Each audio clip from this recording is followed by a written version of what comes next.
지금 저희 또래 애들 중에서 한글 모르면 따돌림 당하기 쉬워요. 최근 일본 상류층 학생들 사이에서 한글을 모르면 소외된다는 소문이 돌자 일본 전역이 충격에 빠졌다고 하는데요. 도대체 무슨 사연이길래 일본 열도 전체가 이렇게 난리가 난 걸까요? 지금부터 오늘의 사연 한번 들어보겠습니다. 안녕하세요. 저는 제이슨 스미스라고 합니다. 저는 미국에서 왔고 지금은 시부야 중심부에서 한국어 교사로 일하고 있어요. 지금까지 저의 여정은 저 자신에게도 꽤 놀라운 일이었어요. 5년 전 제가 처음 한국어를 가르치기 시작했을 때 제 교실은 지금과는 매우 달랐어요. 저는 몇 명의 학생들만 있었어요. 대부분 나이 든 사람들과 한국 드라마를 좋아하는 주부들이었죠. 그들은 일주일에 한 번 와서 몇 가지 문구를 배우고 행복하게 집으로 돌아갔어요. 하지만 최근 제 수업은 너무 인기가 많아서 매 세션마다 30명의 열정적인 학생들이 대기 목록에 있어요. 젊은 사람들, 비즈니스맨, 10대들 모두가 이제 한국어를 배우고 싶어 해요. 한때는 너무 크게 느껴졌던 교실이 이제는 모든 에너지와 흥분을 담기에는 너무 작게 느껴져요. 여러분은 미국인인 제가 어떻게 일본에서 한국어를 가르치게 되었는지 궁금할 수도 있는데요. 사실 저는 대학 2학년 때 별 기대 없이 처음 한국어를 만났어요. 저는 아무 기대 없이 그 교실에 들어갔던 것을 기억해요. 그저 학점을 채울 용도로 생각했으니까 말이죠. 하지만 교수님이 보드에 첫 한글 문자를 쓰는 순간부터 저는 푹 빠졌어요. 이것은 그녀가 보드를 가리키며 말했어요. 한글이에요. 15세기에 세종대왕이 특별히 배우고 사용하기 쉽게 만든 것이죠. 저는 그녀가 각 문자가 특정 소리를 나타내고 그것들이 어떻게 음절을 형성하기 위해 결합되는지 설명하는 것을 놀라움으로 지켜봤어요. 그것은 제가 고등학교에서 어려움을 겪었던 일본어 문자 시스템에 비해 너무 논리적이고 단순했어요. 한글로 그녀는 계속했어요. 단 몇 시간 만에 한국어를 읽는 법을 배울 수 있어요. 그리고 그녀는 맞았어요. 그 첫 수업이 끝날 무렵 저는 이미 간단한 한국어 단어를 읽을 수 있었어요. 그것은 마법 같았어요. 하지만 제가 깨달은 순간은 서울에서 3학년 유학 시절을 보내고 있을 때 찾아왔어요. 저는 카페에 앉아 한국 학생이 노트북에 빠르게 타이핑하는 것을 지켜보고 있었어요. 그녀의 손가락은 마치 키보드 위를 날아다니는 듯 보였고 한국어 문자가 즉시 화면에 나타났어요. 그녀 옆에 일본인 교환 학생이 훨씬 더 천천히 타이핑하고 있었어요. 먼저 음성 문자를 입력한 다음 그것들을 올바른 일본 문자로 변환해야 했어요. 그것은 많은 추가 단계가 필요한 복잡한 과정이었어요. 그때 저는 깨달았어요. 한글은 여러분이 복잡한 추가 단계를 거치지 않고도 디지털 기기에 직접 단어를 입력할 수 있게 해줘요. 우리의 빠르게 변화하는 디지털 세계에서 이 간단한 차이는 모든 것을 의미했어요. 이 발견은 제 인생을 바꿨어요. 저는 한국어를 배우는 것이 단지 단어에 관한 것이 아니라 이 디지털 시대에 사람들을 연결하는 것임을 깨달았어요. 그것은 의사소통을 더 빠르고 쉽고 더 접근하기 쉽게 만드는 것에 관한 것이었어요. 졸업 후 저는 도쿄에서 영어를 가르치는 일자리를 제안받았어요. 저는 즉시 수락했지만 제 마음속에는 다른 계획이 있었어요. 저는 제가 한국어, 특히 한글에 대한 사랑을 다른 사람들과 나누고 싶었어요. 처음 2년 동안 저는 낮에는 영어를 가르치고 저녁에는 작은 한국어 수업을 제공했어요. 천천히 소문이 퍼졌어요. 더 많은 사람들이 왔어요. 그들은 뜨거운 열정으로 한국어를 말하는 이 미국인에 대해 호기심을 가졌어요. 한글은 미래의 알파벳이에요. 저는 그들에게 말했어요. 디지털 시대에는 속도와 단순함이 중요하고 한글은 둘 다 제공해요. 처음에는 많은 사람들이 이해하지 못했어요. 결국 일본은 자신만의 풍부한 언어 전통을 가지고 있으니까요. 하지만 스마트폰이 더 인기를 얻고 소셜미디어가 우리의 삶을 차지하면서 제 메시지는 더 이해가 되기 시작했어요. 3년 전 저는 영어 교사 직업을 그만두고 시부야에 제 자신의 한국어 학교를 열었어요. 저는 그것을 디지털 한글이라고 이름 지었고 특별히 한글이 어떻게 디지털 의사소통을 더 쉽게 만들 수 있는지에 초점을 맞췄어요. 그 첫 몇 달은 무서웠어요. 어떤 날은 아무도 수업에 오지 않았어요. 저는 제가 끔찍한 실수를 했다고 걱정했어요. 그러나 그 후 K-팝이 인기를 폭발적으로 얻었어요. 한국 드라마들이 국제적인 히트작이 되었어요. 그리고 갑자기 모든 사람들이 한국어를 배우고 싶어 했어요. 하지만 문법과 어휘에 초점을 맞춘 전통적인 언어 학교와는 달리 제 학교는 실용적인 디지털 기술을 강조했어요. 한글로 빠르게 타이핑하는 방법, 한국 소셜미디어 앱을 사용하는 방법, 디지털 세계에서 효과적으로 의사소통하는 방법. 그것이 제가 여기까지 작은 성공이라면 작은 성공을 한 방법이에요. 어느 날 제 수강생 중 가장 똑똑한 학생 하루카가 수업이 끝난 후 저를 찾아왔어요. 선생님, 이것 좀 보세요. 하루카는 핸드폰을 저에게 보여줬어요. 처음에는 그녀가 그저 또 다른 문자 메시지를 보여주는 것처럼 보였어요. 하지만 그때 저는 무언가 특이한 점을 발견했어요. 일반적인 일본어 문자 대신 그녀의 메시지는 한글로 쓰여 있었어요. 이상한 점은 단어들은 실제로 의미상으로는 일본어였다는 거예요. 하루카, 내가 뭘 보고 있는 거죠? 저는 물었어요. 그녀는 활짝 웃었어요. 한글 코딩이에요. 지금 제 친구들 모두가 이렇게 하고 있어요. 저희는 한국 글자를 사용해서 일본어 단어를 입력해요. 너무 빠르고 더 재미있어요. 저는 그녀의 핸드폰을 받아서 메시지를 스크롤했어요. 그것은 매혹적이었어요. 한글로 쓰여진 전체 대화였지만 만약 여러분이 그것을 소리내어 읽는다면 일본어를 말하게 될 거예요. 너의 친구들 중 얼마나 많은 사람들이 이렇게 하고 있니? 저는 그녀의 핸드폰을 돌려주면서 물었어요. 제가 아는 거의 모든 사람이요. 그녀는 자랑스럽게 대답했어요. 우리는 한글만 사용하는 그룹 채팅을 가지고 있어요. 만약 누군가가 일본어 문자를 사용하면 우리는 그들이 너무 느리다고 놀려요. 하루카와의 이 대화는 약 6개월 전에 있었어요. 그 이후로 이 트렌드는 더욱 강해졌어요. 지난달 저는 지역 고등학교들 사이에서 작은 설문조사를 실시했고 일본 10대들의 약 40%가 이제 일주일에 적어도 한 번은 한글을 사용한다는 것을 발견했어요. 그들은 이 트렌드를 한글 코딩이라고 부르는데 그것이 나이 든 사람들이 이해할 수 없는 특별한 코드로 말하는 것처럼 느껴지기 때문이에요. 물론 변화가 하루아침에 일어난 것은 아니었어요. 지난 1년 동안 저는 그것이 제 학생들 사이의 작은 트렌드에서 문화적 현상으로 성장하는 것을 지켜봤어요. 지금 시부야를 걸으면서 저는 일본어와 섞인 한글 글자로 된 광고들을 봐요. 일부 지역 카페들은 심지어 2가지 문자 시스템으로 쓰여진 메뉴도 가지고 있어요. 저에게 이것은 흥미로워요. 그것은 제가 가르쳐 온 것. 한글이 디지털 시대에 완벽하게 적합하다는 것을 증명해 주는 것 같아서 가슴이 벅차기까지 해요. 하지만 모든 사람이 제 열정과 같을 수 없다는 것 또한 이해해요. 그로부터 3개월 후 저는 지역 교육회의에서 연설을 해달라는 초대를 받았어요. 주제는 일본 청소년들 사이의 디지털 문해력이었고 저는 한글 코딩에 대한 제 발견을 공유하게 되어 신이 났어요. 회의는 약 200명의 교육자, 부모, 그리고 정부 관계자들이 참석한 큰 호텔 연회장에서 열렸어요. 제 발표는 오후 2시로 예정되어 있었어요. 저는 일찍 도착해서 제 슬라이드를 설정하고 무대 옆에서 긴장하며 기다렸어요. 제가 소개되기 직전에 키가 크고 엄격해 보이는 남자가 저에게 다가왔어요. 저는 타카시 교수입니다. 당신 다음에 제가 연설할 예정입니다. 저는 타카시 교수를 이미 알고 있었어요. 그는 전통적인 일본어와 문학에 존경받는 전문가로 여러 권의 책을 출판했고 교육적인 TV 프로그램에 자주 출연했어요. 만나서 영광입니다. 교수님, 저는 약간 허리를 숙이며 말했어요. 당신의 연설을 듣기를 기대하고 있어요. 그는 웃지 않았어요. 경고해야겠군요. 스미스 씨, 저는 당신이 홍보하고 있는 것에 강하게 동의하지 않습니다. 당신이 부르는 한글 코딩은 우리의 문화적 유산의 위협입니다. 제가 대답하기도 전에 사회자가 제 이름을 불렀고 저는 무대에 올라가야 했어요. 제 발표 내내 저는 타카시 교수의 시선이 저에게 쏠리는 것을 느낄 수 있었어요. 제가 말하는 모든 단어를 못마땅해 하면서요. 제 시간이 끝났을 때 타카시 교수가 무대에 올랐어요. 그 다음에는 전통적인 일본어 쓰기를 포기하는 위험성에 대한 열정적인 30분 연설이 이어졌어요. 그는 한글 코딩을 문화적 침략이라고 부르고 만약 사람들이 한글을 너무 많이 사용하기 시작하면 일본어와 문화의 독특한 아름다움이 영원히 사라질 수 있다고 경고했어요. 스미스 씨와 같은 외국어 교사들은 좋은 의도를 가지고 있을 수 있습니다.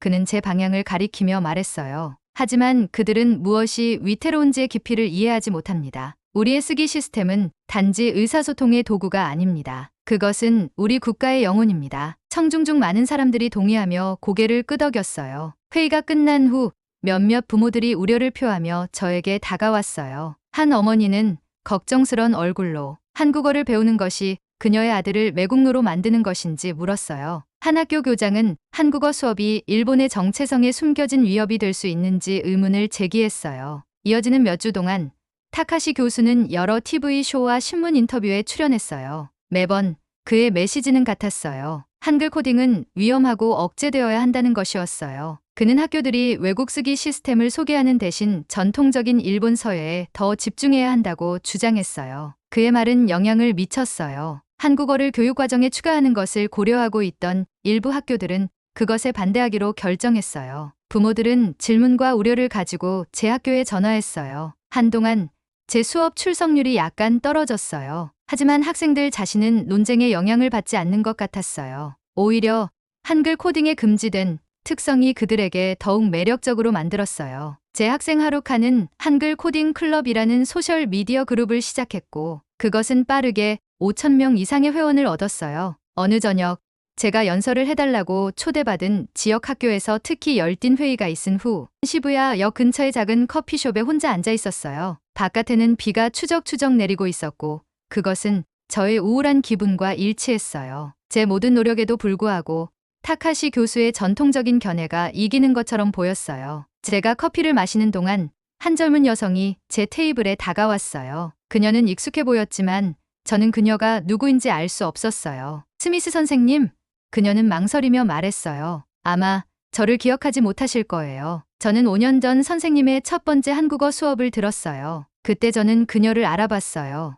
미즈키, 제가 처음 가르치기 시작했을 때 저의 작은 저녁 수업에 참여했던 주부 중 한 명이었어요. 미즈키 씨, 물론 기억하죠. 앉으세요. 그녀는 저의 맞은편에 앉아서 그녀의 명함을 꺼냈어요. 놀랍게도 그것은 그녀가 이제 주요 기술 회사에서 일한다는 것을 보여줬어요. 선생님과 함께 한국어를 배운 후 저는 디지털 통신에 관심을 갖게 되었어요. 그녀는 설명했어요. 저는 컴퓨터 과학을 위해 학교로 돌아갔고 지금은 스마트폰을 위한 키보드 앱을 개발하고 있어요. 그녀는 앞으로 몸을 기울였고 그녀의 눈은 흥분으로 반짝였어요. 저는 이 한글 코딩에 대한 논쟁을 따라가고 있었어요. 타카시 교수님은 이해하지 못하고 있어요. 이것은 일본 문화를 대체하는 것에 관한 것이 아니에요. 이것은 사람들에게 디지털 세계에서 자신을 표현할 더 많은 도구를 제공하는 것에 관한 거예요. 미즈키의 말은 저에게 희망을 주었어요. 그녀는 새로운 방식의 의사소통을 받아들이는 것이 자신의 정체성을 잃는다는 의미가 아니라는 살아있는 증거였어요. 오히려 그것은 그녀에게 새로운 문을 열어주었어요. 타카시 교수에게 제가 무엇을 설명해야 할까요? 저는 그녀에게 물었어요. 그는 제가 가르치려고 하는 것에 대해 반대하는 의견을 펼치고 있어요. 미즈키는 잠시 생각했어요. 말로는 그를 설득할 수 없어요. 당신은 증거가 필요해요. 데이터요. 그와 다른 모든 사람들에게 이것이 단지 트렌드가 아니라 실제 이점이 있다는 것을 보여주세요. 그녀는 옳았어요. 저는 타카시 교수처럼 열정적인 연설로 사람들을 설득하려고 노력하고 있었어요. 하지만 제가 필요한 것은 증거였어요. 한글 코딩이 단지 일시적인 유행이 아니라는 명확하고 부인할 수 없는 증거. 그날 저녁 집으로 걸어가면서 제 마음은 아이디어로 가득 찼어요. 이 문화의 충돌은 토론이나 논쟁으로 해결될 수 없었어요. 저는 다른 접근법을 취할 필요가 있었어요. 저는 실험을 수행할 필요가 있었어요. 미즈키와의 커피숍 대화 다음날 아침, 저는 제 마음속에 명확한 계획을 가지고 일어났어요. 저는 한글 코딩이 단지 유행이 아니라 실용적이라는 것을 증명할 필요가 있었어요. 그리고 그것을 위해 저는 실험을 설계할 필요가 있었어요. 그날 저는 평소보다 일찍 교실에 도착했어요. 저는 화이트보드에 하나의 질문을 썼어요. 여러분은 얼마나 빨리 타이핑할 수 있나요? 제 첫 번째 학생 그룹이 도착했을 때 대부분 제 고급 수업을 듣는 고등학생과 대학생들이었는데 그들은 호기심에 찬 눈으로 보드를 바라봤어요. 오늘은 저는 이어서 말했어요. 우리는 뭔가 다른 것을 할 거예요. 우리는 과학적 실험을 수행할 거예요. 그들의 눈은 관심으로 반짝였어요. 저는 우리가 전통적인 일본어 방식과 한글 코딩을 사용한 타이핑 속도를 비교할 것이라고 설명했어요. 각 학생은 같은 단락을 2번 타이핑할 것이었어요. 한 번은 표준 일본어 입력 방식을 사용하고 한 번은 일본어 단어를 표현하기 위해 한글을 사용해서요. 하지만 우리가 왜 이것을 하고 있나요? 스미스 선생님. 평소에 수업 시간에 조용한 한 대학생이 물었어요. 왜냐하면 저는 대답했어요. 우리가 여기서 배우고 있는 것이 단지 일시적인 유행일 뿐이라고 생각하는 사람들이 있기 때문이에요. 저는 그들에게 그것이 그 이상이라는 것을 보여주고 싶어요. 그것은 실제적이고 실용적인 이점이 있어요. 학생들은 고개를 끄덕였고 최근의 논쟁들에 대한 언급을 이해했어요. 그들 중 많은 이들이 TV에서 타카시 교수를 보거나 신문에서 그의 발언을 읽었어요. 결과를 발표하실 건가요? 하루카가 그녀의 목소리에 흥분을 담아 물었어요. 결과가 좋다면요. 저는 미소를 지으며 말했어요. 자, 시작해봅시다. 다음 주 동안 제 수업에 온 모든 학생이 실험에 참여했어요. 저는 주의 깊게 그들의 타이핑 속도를 기록하고 두 방법 모두에 대한 그들의 경험 수준에 대해 메모를 작성하고 그들의 피드백을 수집했어요. 일주일이 끝날 무렵 저는 다양한 연령과 기술 수준의 20명의 학생들로부터 데이터를 얻었어요. 저는 주말 내내 숫자를 분석하고 차트를 만들고 보고서를 준비하는데 시간을 보냈어요. 결과는 제가 예상했던 것보다 훨씬 더 극적이었어요. 평균적으로 학생들은 전통적인 일본어 입력 방식에 비해 한글 코딩을 사용할 때 37% 더 빠르게 타이핑했어요. 더 긴 텍스트의 경우 그 차이는 훨씬 더 중요했어요. 최대 45%더 빠르게요. 하지만 속도만이 유일한 장점은 아니었어요. 학생들은 또한 한글을 사용할 때 오류가 적다고 보고했고, 가장 중요하게는 그들은 그 경험을 더 재미있고 덜 좌절감을 준다고 설명했어요. 저는 이 모든 정보를 상세한 보고서로 편집했고 다채로운 차트와 명확한 설명을 포함시켰어요. 저는 그것의 제목을 디지털 이점 일본 청소년의 타이핑 효율성에 관한 연구라고 지었어요. 다음 단계는 이 발견을 공유하는 것이었어요. 저는 제 학교 웹사이트에 보고서를 게시하고 지역 학교, 교육 저널, 심지어 뉴스 매체에도 사본을 보냈어요. 저는 또한 실험을 설명하고 두 가지 방법으로 타이핑하는 학생들의 실시간 비교를 보여주는 짧은 비디오를 녹화했어요. 놀랍게도 반응은 즉각적이고 압도적이었어요. 인기 있는 기술 블로그가 먼저 그 이야기를 다루었는데 헤드라인은 이러했어요. 미국인 교사, 한글 타이핑이 전통적인 일본어 방식보다 37%더 빠르다는 것을 증명하다. 며칠 내에 그 이야기는 소셜미디어 플랫폼 전체에 퍼지고 있었어요. 제 전화는 다양한 미디어 매체의 인터뷰 요청으로 계속 울렸어요. 하루카의 한글 코딩 클럽, 소셜미디어 그룹은 하룻밤 사이에 수천 명의 새로운 회원을 얻었어요. 제가 한 번도 만난 적 없는 학생들이 제 교실 문 앞에 나타나기 시작했고 다음 실험에 참여할 수 있는지 물었어요. 하지만 반응이 모두 긍정적인 것은 아니었어요. 타카시 교수는 신속하게 제 연구를 아마추어 연구이며 문화적으로 둔감하다고 기각하는 성명을 발표했어요. 그는 제 방법론을 비판하고 타이핑 속도가 문화적 보존보다 가치 있게 여겨져야 하는지에 대해 의문을 제기했어요. 이런 종류의 연구는 우리의 유산을 희생시키면서 효율성을 촉진합니다.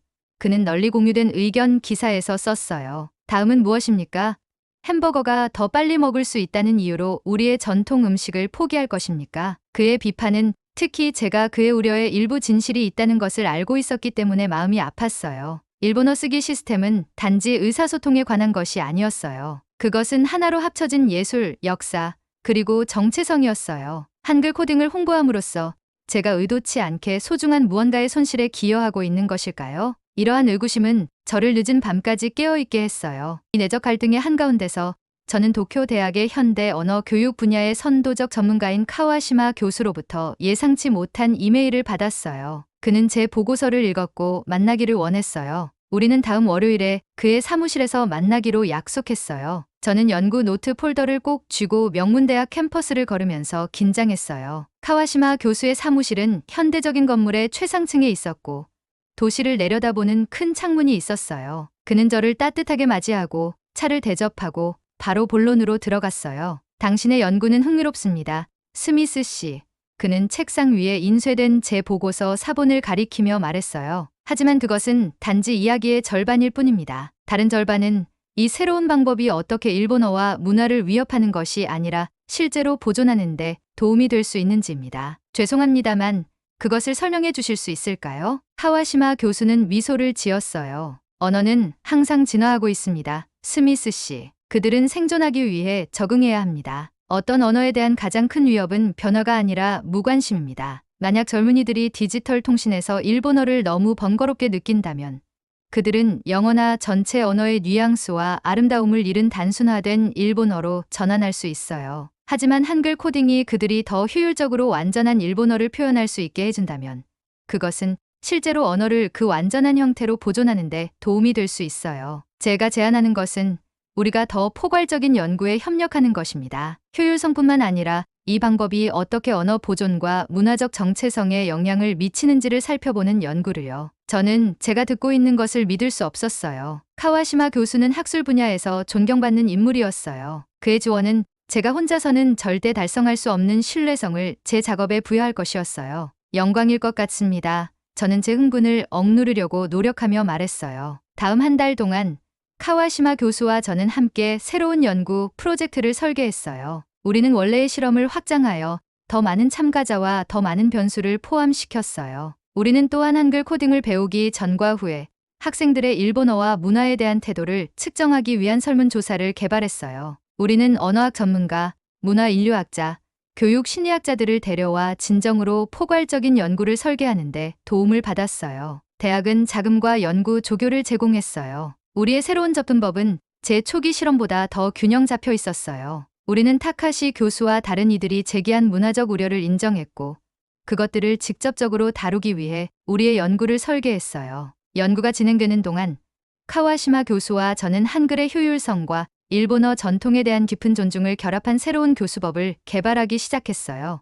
우리는 학생들이 글쓰기 시스템 사이를 원활하게 전환하도록 가르치는 수업을 만들었고 각 맥락에 가장 적합한 것을 선택하게 했어요. 우리는 학생들이 문자 메시지, 소셜 미디어, 메모 작성을 위해 한글을 사용하는 방법을 배우면서도 공식 문서, 문학 감상, 문화적 맥락을 위해 전통적인 일본어 쓰기를 마스터하는 디지털 수업을 개발했어요. 한 가지 돌파구는 우리가 사용자가 한글로 타이핑할 수 있지만 필요할 때 텍스트를 적절한 일본어 문자로 즉시 변환할 수 있는 특별한 키보드 앱을 만들었어요. 이 기술은 효율성에 대한 필요와 전통적인 쓰기를 보존하고자 하는 욕구 모두를 만족시켰어요. 우리의 협력을 시작한 지 3개월 만에 우리는 예비 발견을 공유할 준비가 되었어요. 우리는 현대 일본에서의 디지털 진화와 문화 보존이라는 제목의 심포지엄을 도쿄 대학에서 조직했어요. 우리는 교육자, 연구자, 정부 관계자, 그리고 미디어 대표자들을 초대했어요. 심포지엄 당일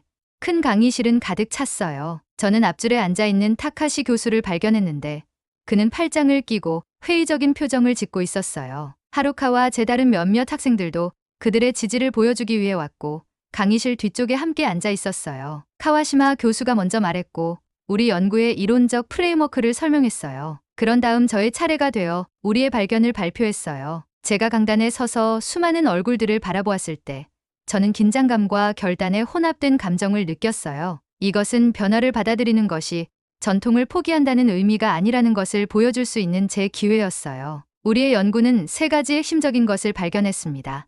저는 제 신경이 날카롭게 곤두서 있었음에도 불구하고 안정된 목소리로 시작했어요. 첫째, 한글 코딩은 디지털 통신에 있어 상당히 더 효율적이며 평균 37%의 타이핑 속도 증가를 보입니다. 둘째, 한글 코딩을 배운 학생들은 실제로 일본어와 문학에 대한 관심이 감소하지 않고 증가했습니다. 그리고 셋째, 저는 계속해서 제 마지막 슬라이드로 클릭했어요.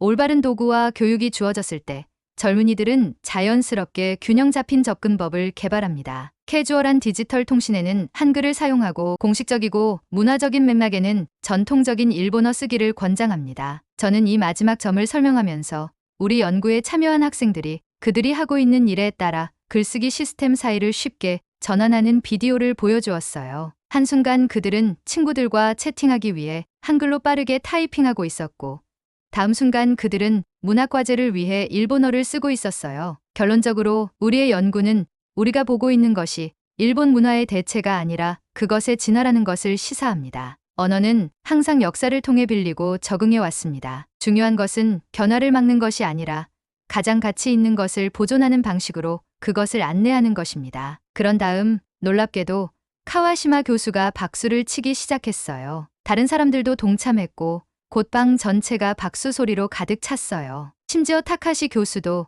비록 그가 박수를 치지는 않았지만 약간 고개를 끄덕이고 있었어요. 아마도 그의 엄격한 고정관념이 조금씩 부드러워지고 있다는 첫 번째 신호였을 거예요. 심포지엄은 청중들이 질문할 수 있는 패널 토론으로 끝났어요. 대화는 활기차면서도 정중했어요. 처음으로 양쪽 다 서로의 이야기를 진정으로 듣고 있는 것 같은 느낌이 들었어요. 우리가 마무리할 때 카와시마 교수는 우리의 완전한 연구가 다음 달에 대학의 명망 있는 저널에 발표될 것이라고 발표했어요. 그녀는 또한 우리의 발견을 바탕으로 대학이 디지털 통신 기술과 전통적인 언어 연구를 결합한 새로운 프로그램을 시작할 것이라고 밝혔어요. 우리의 연구가 발표된 이후 몇 달 동안 한글 사용은 일본 사회 전체로 폭발적으로 확산되었어요. 10대들 사이에서 시작된 트렌드가 무시할 수 없는 문화적 현상으로 성장했어요. 뭔가 보여드릴게요. 하루카가 저를 교차로에서 멀리 떨어진 제가 전에 탐험해보지 않은 옆길로 인도하며 말했어요. 몇 분 걸은 후